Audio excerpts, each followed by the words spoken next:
Hello and welcome back. This is the Silent Type with another Shinobi Striker update video. Now, before I do get into this video, I do have one thing to say. Bandai, you did us dirty. Not really too worried about y'all disrespecting range types. That's something that Hit and Rose will talk to y'all about. But I can't keep on doing this to hill type mains such as myself, not giving us DLCs. It's been over a year, man. Come on. But speaking of DLCs, the latest DLC update is in fact Kid Naruto, or Naruto Shonen version from part 1 of Naruto. And in my opinion, he does bring some unique jutsu to the table. And I will cover all that in this video. I would like to apologize for not having this video out sooner. I had a busy day and a lot was going on. But without further ado, let's get started by explaining all Naruto brings to the table. So, Kid Naruto Young version is an attack type, which is not really surprising considering how he doesn't possess no range, no defensive, or no healing capabilities since this is his part 1 version.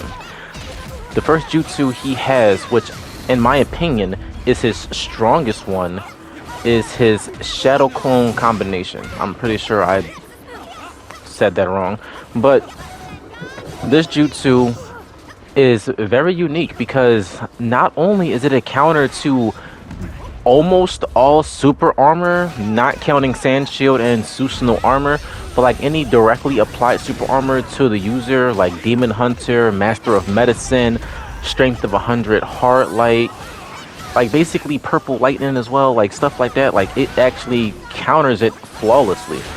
Now, the jutsu itself has a 9-second cooldown, so not saying it's supposed to be spam, but it's really good that attack types finally have something that can actually break super armor. Well, besides Octopus Hug and, you know, Hashirama's Wood Clap.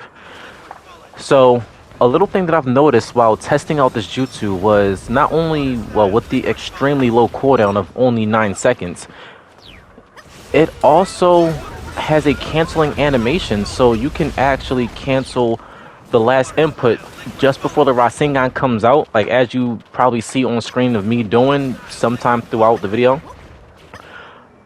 You can actually cancel it so that you can tie it in with your second jutsu, so you don't have to let the Rasengan from the initial Shadow Clone combination hit. You can pair it up with moves like Dynamic Entry, Lightning Blade, or even extend your combo using Octopus Hug, because the enemies are trapped in that combo. They cannot sub at all. Maybe they'll be able to sub if they get hit by a stray kunai, but even then the window for subbing will be extremely low. So I do feel as if out of both of his regular ninjutsu, that this one will be the better one.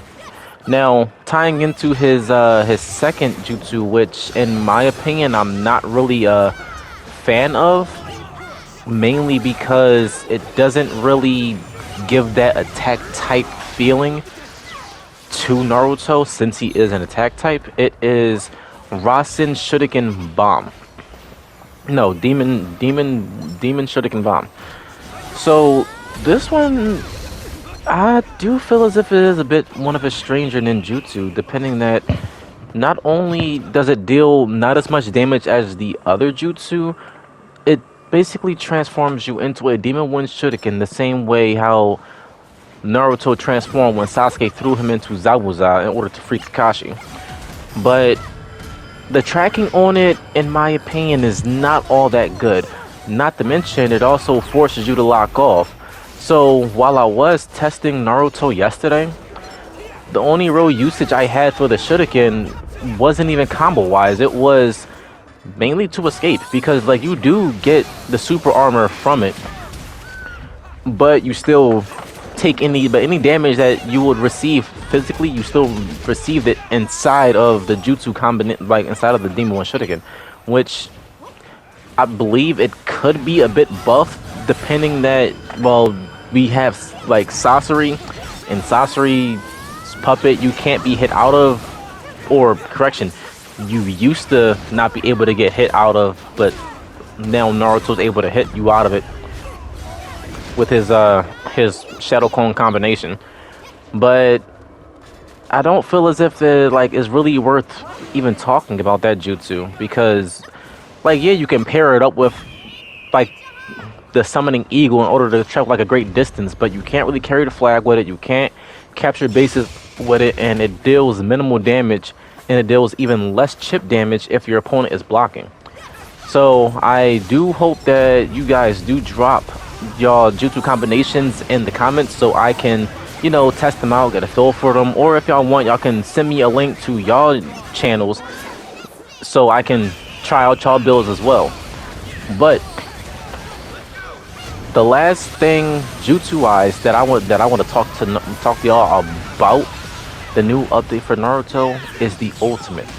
In my opinion, this ultimate is probably one of the better Naruto ultimates in Shinobi Striker, and I'm only counting the Naruto ultimates from the attack class, not the heal class. So this ultimate is actually pretty unique in its own way, because it charges differently, way differently from anything that we're used to in the game so far. The description says that the ultimate will charge the more your enemies KO your allies. So if you have that one breadstick on your team and they're constantly getting KO'd, it will actually charge up your ultimate quicker. Pair that on with moves that can increase your ultimate speed, such as Karma Lipton's Strange Taste, and the top accessory, First Blood, which boosts your ultimate gauge charge speed, and you'll be popping ultimate at least 3 to 5 times every match. And on base battle, you'll be popping it even more, because, well, everyone's a sweat in this game nowadays. Even the new players that just came with the new Naruto, they'll be sweats one day as well. So the meta in this, like, I'm not gonna say like it's truly gonna be meta, because unlike Korma Link mode, it doesn't heal your team, but it also gives you the same base speed when you're attacking. Now, unlike Korma Link mode, it actually resembles Night Guy's ultimate, so it actually replaces both your ninjutsu. One's a punch, which, in my opinion, is just downright hilarious, and the other one is a grab, which that grab will be very important for what I'm about to say. Now, if you do have the potential to combo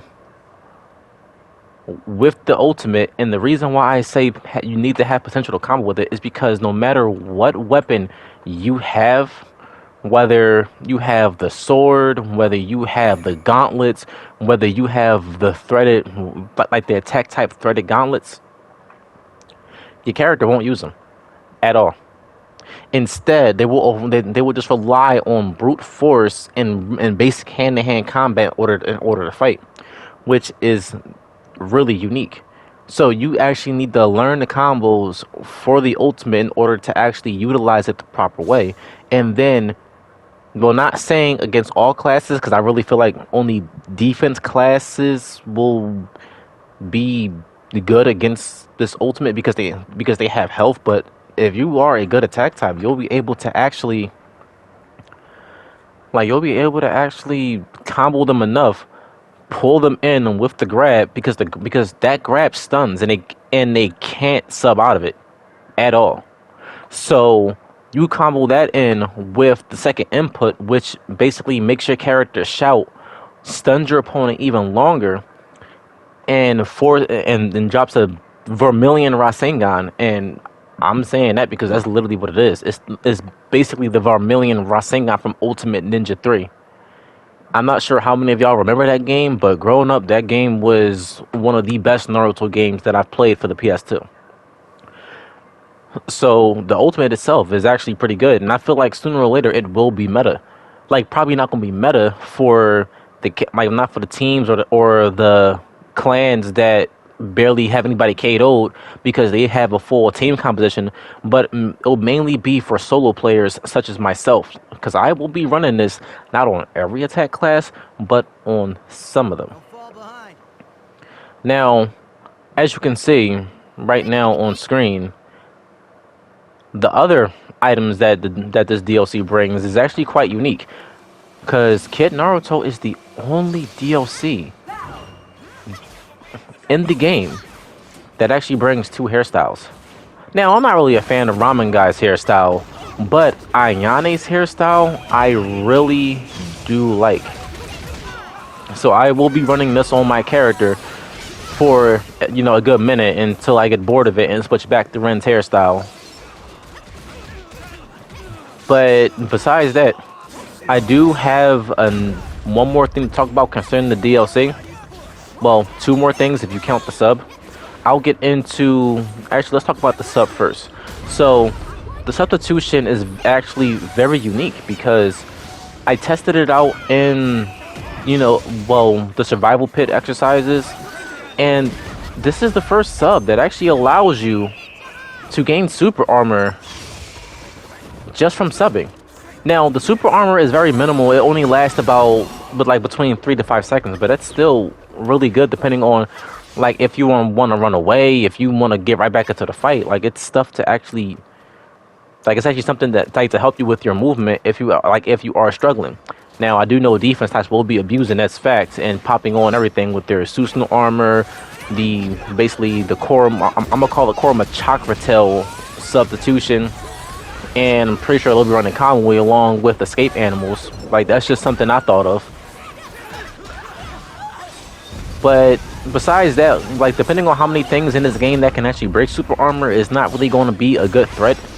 Especially since Naruto brought a jutsu that itself can also break super armor. And the last thing I really want to talk about was the ninja tool. Now, ninja tool itself, not really gonna say it's gonna be meta. Maybe it'll be good because it does heal more than, you know, heal tags. It heals more than the Valentine's Day chocolate or the Halloween candy.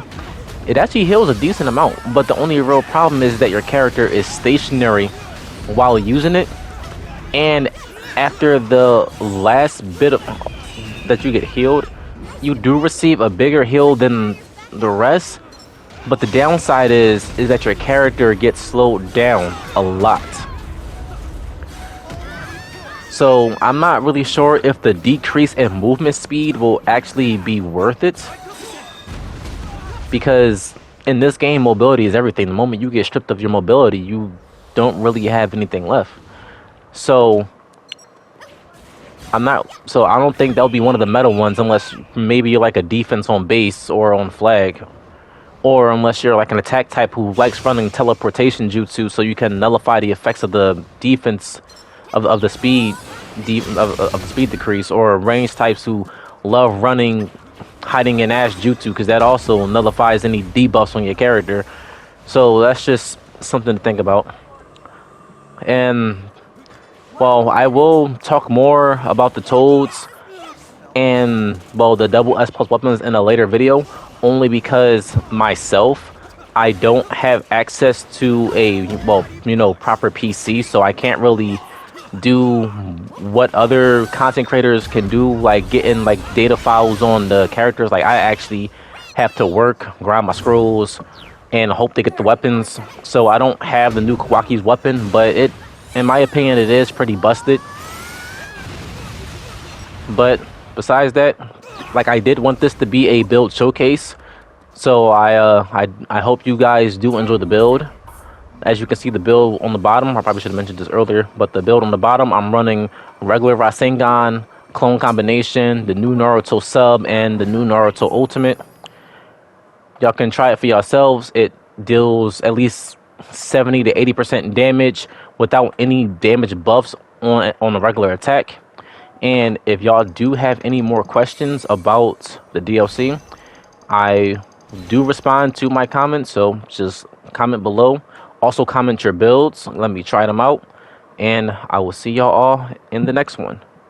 Peace.